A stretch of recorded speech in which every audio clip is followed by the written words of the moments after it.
皆さん、မင်္ဂလာပါဒီနေ့ကတော့တိုင်းနှစ်ရှူရဲ့တည့်မြောက်လေးတွေပေါ့နော်ဟဲ့ဒါဆိုရင်တိုင်းနှစ်ရှူရဲ့နဲ့တည့်မြောက်လေးတွေမှာဆိုရင်ဘာကြောင့်ပြောမှာလဲဆိုတော့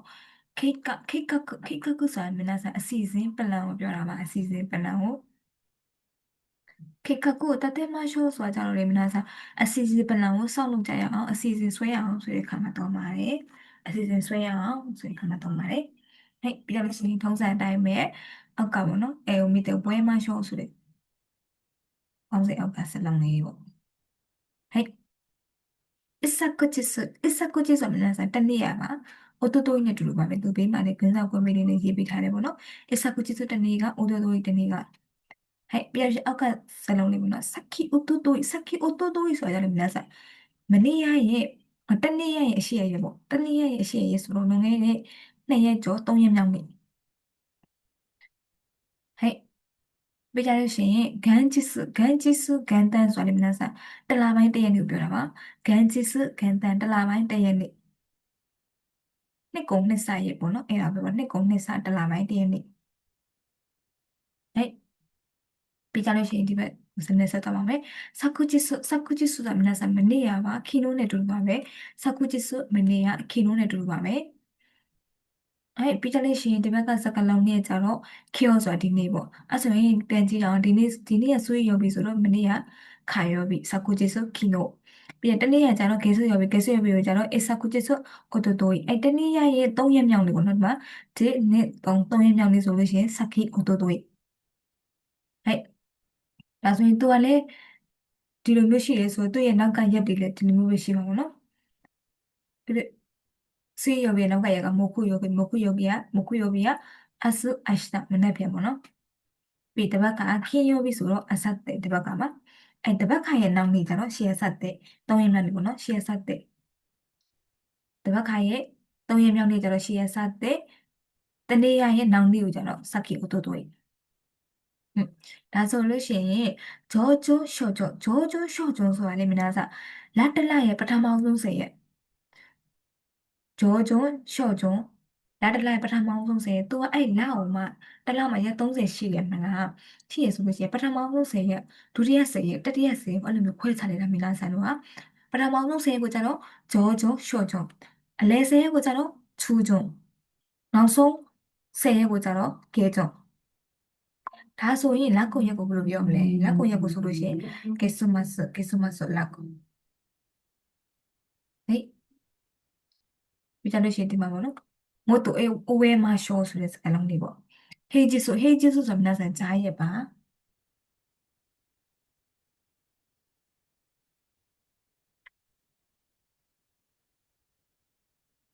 平日ကြားရဲ့ပါပြန်ရှုခုဂျစ်စုဆို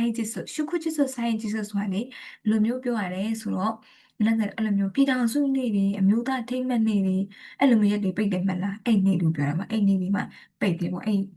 နေလူနေမြတ်တွေအထိမ်းအမှတ်နေ့တွေဆိုရင်ပိတ်တာပေါ့နော်အဲ့ဒါကိုပြောတာပါရှုခုဂျစ်စုဆိုင်ဂျစ်စုအထိမ်းအမှတ်နေ့တွေပါ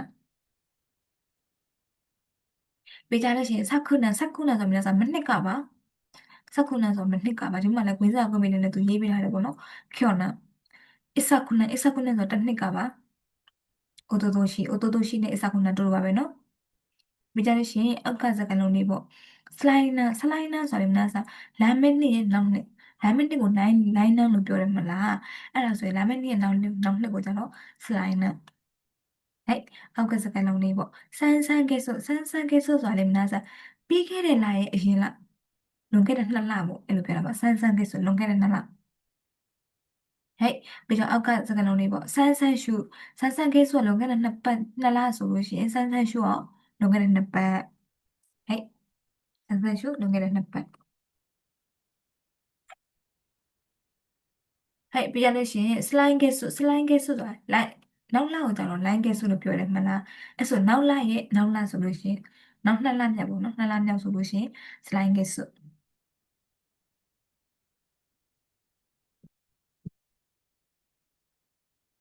ဟဲ့ပြီးကြလို့ရှိရင်နောက်တစ်ပတ်ရဲ့နောက်တစ်ပတ်ဆိုလို့ရှိရင်မလားက slide show ဒါဆိုမလားဒီဟာတွေကိုလေမလားဒီလိုမျိုးချက်ကတော့ရှုပ်တယ်ဒီကတက်သူ့ဘာလို့ဖွဲထုတ်လိုက်ဒါမဲ့နောက်လာဆိုလို့ရှိရင် line ကဲဆို line show နောက်တစ်ပတ်နောက်လာဆိုရင်လိုင်းရှုလိုင်းကစ်အဲ့ရလိုင်းကစ်နောက်လာရဲ့နောက်နှစ်လမြောက်ဆိုလို့ရှိရင်စလိုင်းနက်စလိုင်းရှုစလိုင်းရှုအဲ့လိုမျိုးတွက်မှတ်တာလွယ်တယ်ပေါ့နော်ပြီးကြလို့ရှိရင်ပြီးခဲ့တဲ့လရဲ့အရင်ပတ်ပြီးခဲ့တဲ့လကိုဆန်းရှုနောက်လွန်ခဲ့တဲ့နှစ်ပတ်ဆိုရင်ဆန်ရှုပြီးခဲ့တဲ့လဆိုရင်ဆန်ကစ်ဆိုလွန်ခဲ့တဲ့နှစ်လဆိုတော့ဆန်ကစ်ဆိုသူတို့နှစ်ခုမြင်တဲ့အတွင်းနဲ့ကြတာပိုကောင်းပါတယ်နော်အဲ့ပြီးကြလို့ရှိရင်စမ်းချစ်ဆိုမြင်တဲ့ပြီးသွားတဲ့ရက်ပေါ့နော်ပြီးသွားတဲ့အတိတ်ကရက်ပြီးသွားတဲ့ရက်ပေါ့နော်စမ်းကြည့်စို့ဟဲ့ဒီဘက်မှာဆိုလို့ရှိရင်နမ်းမဆန်ရှိဆိုမြတ်စာနှစ်ကုံရဲ့နှစ်စာပါနှစ်ကုံရဲ့နှစ်စာဆိုတော့တစ်လပိုင်းတည့်ရနေဘူးနမ်းမဆန်ရှိနှစ်ကုံရဲ့နှစ်စာ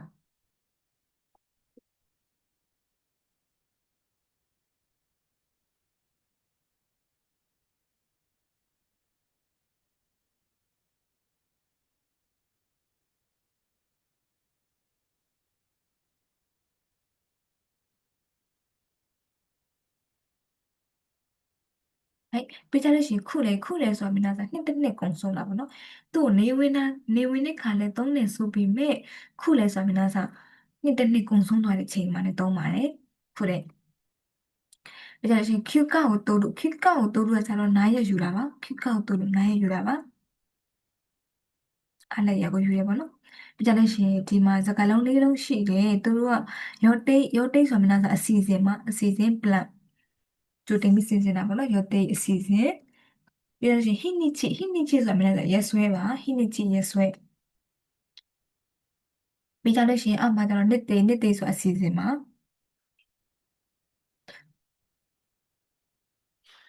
ပြီးရင် schedule ဆိုတာတိုင်းတေးပဲချိန်ချင်းရပေါ့အဲ့ဒါကိုလည်းဘာလို့မှလဲဆိုတော့ချိုးစိတ်စုလို့ဆိုမှန်းစားညှိနှိုင်းတာပါနေ့ရက်တွေကိုညှိနှိုင်းတာလို့ဆိုတော့နော်နေ့ရက်တွေအစီအစဉ်တွေညှိနှိုင်းမယ်ဆိုတဲ့ခါမှာတုံပါတယ်တစ်ဖက်နဲ့တစ်ဖက်အဆင်ပြေအောင်လို့ညှိနှိုင်းတာပေါ့နော်ချောစိတ်စုလို့ညှိနှိုင်းတာပါပြီးကြလို့ရှိရင်ဟန်ကိုဆိုမှလည်းပြောင်းလဲတာပါနေ့ရက်ဒီရက်အဆင်ပြေလို့ဒီရက်လေးကိုပြောင်းချင်တယ်ဆိုတဲ့ခါမှာတုံပါတယ်ဟန်ကိုဆိုလို့ပြောင်းလဲတာပါအဲ့ဒါဇလာဆုဆိုတာကြတော့နေ့ရက်တဲ့အချိန်ကိုပြောင်းလဲတာပေါ့နော်ဇလာဆုဆိုတာလည်းပြောင်းလဲတာပါပဲအဲ့ပြီးတော့ရှိသူအောက်ကစကားလုံးလေးကြတော့ယခုခိုင်းရှင်းသည့်မရှိကူခရီးသွားကုမ္ပဏီ团လျှောက်ထားတယ်ခရီးသွားကုမ္ပဏီပါခရီးသွားမဲ့ဟာကိုခရီးသွားမဲ့နေ့ရက်တင်နေရတယ်အဲ့လိုမျိုးလျှောက်ထားတာပေါ့နော်ကြိုတင်ပြီးလျှောက်ထားတယ်ဆိုတဲ့ခါမှာသုံးပါတယ်မရှိကူဆိုတဲ့လျှောက်ထားတာပါဟဲ့ပြီးတော့ရှိအောက်မှာကျတော့ရောရခုဆိုတာကျတော့ booking တင်တာပါ booking ကိုထိုဒီကဲဆိုဆိုတဲ့ cancel လုပ်တာပါဖြတ်သိမ်းနိုင်တယ် cancel လုပ်တာပါဖြတ်သိမ်းတယ် cancel လုပ်တယ် cancel လို့ဆိုတာမျိုးက cancel ကိုခက်တခဏနဲ့ရေးထားတာပါ cancel လုပ်တာပါ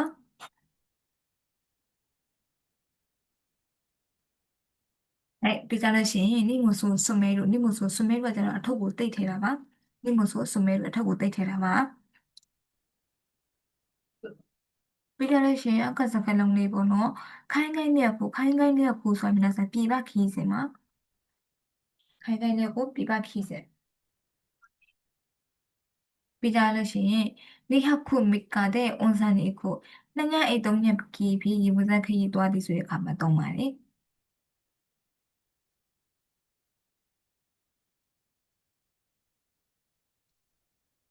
ဝန်ဆန်တဲ့ရေဘူးစခီပေါ့နော်နေရခုမိခါဆိုနှစ်ညအိတ်သုံးရက်ခီပြီးဟိကိုင်ရီကကျွန်တော်နေချင်းပြန်ခီပါနေချင်းပြန်ခီပြီးဝန်ဆန်နေခု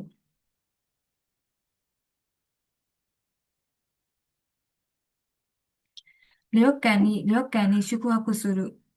တဲခုကမှာတဲခုတာပါလျော့ကန်နီရှုခုအခုဆဲလို့တဲခုကမှာတဲခုတော့ပါ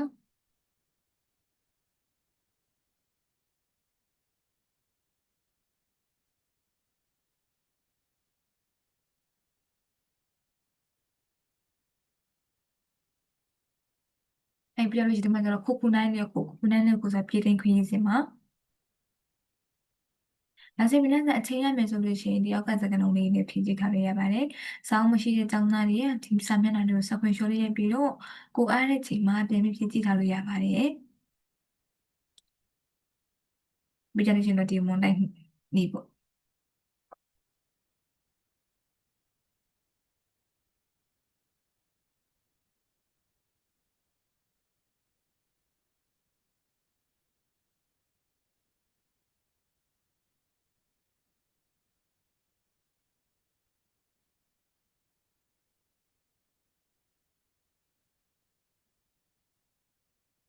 ဒါဆိုရင်皆さんထုတ်ဆက်တဲ့အပေါ်ကစာပိုင်းလေးဖတ်ကြည့်ကြရအောင်ပါမကောင်မလေးကသူကအချိန်ပြောင်းချင်တာနဲ့တူတယ်သူရက်ပြောင်းချင်တာနဲ့တူတယ်အဲ့ဒါဟုတ်သူကသူခရီးသွားသူလျှောက်ထားတဲ့ခရီးသွားကုမ္ပဏီကိုဖုန်းဆက်နေရပါတော့ဒါဆိုရင်ပြောတယ်すいません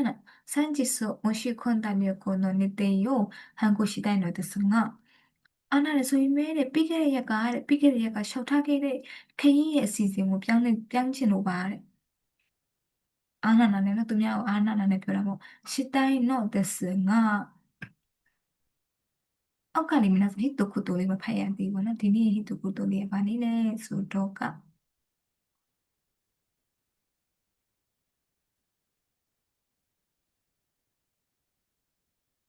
ဒီမှာ今日の一言ဒီနေ့တဲ့တจิตဆောင်ကစကားလေးတစ်ခုမှကြာတော့တဲ့休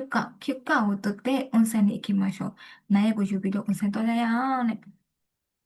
はいဒါဆိုရင်皆さんဒီနေ့တော့ဒီလောက်ပါပဲရှင်皆さんအားလုံးပဲお疲れ様ですအားလုံးပဲバイバイ